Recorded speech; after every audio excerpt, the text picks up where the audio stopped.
Guys, welcome back to the Wizard.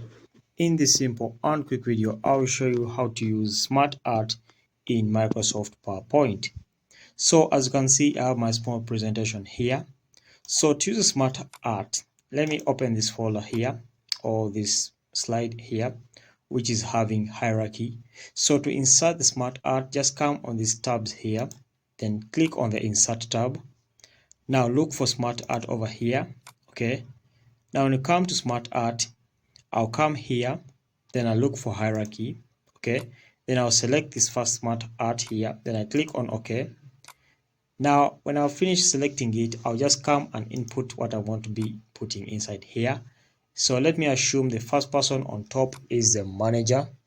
So just come here and then put manager, okay?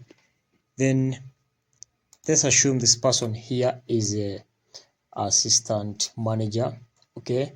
So you just come and again insert the text just like that, okay? So you go on filling even here and then here. Then when you're done using the Smart Art, just come and click in the space here and you'll be able to see your presentation having the Smart Art in it. Okay, so that's how to use Smart Art in Microsoft PowerPoint. Thanks for watching. We shall meet in the next video.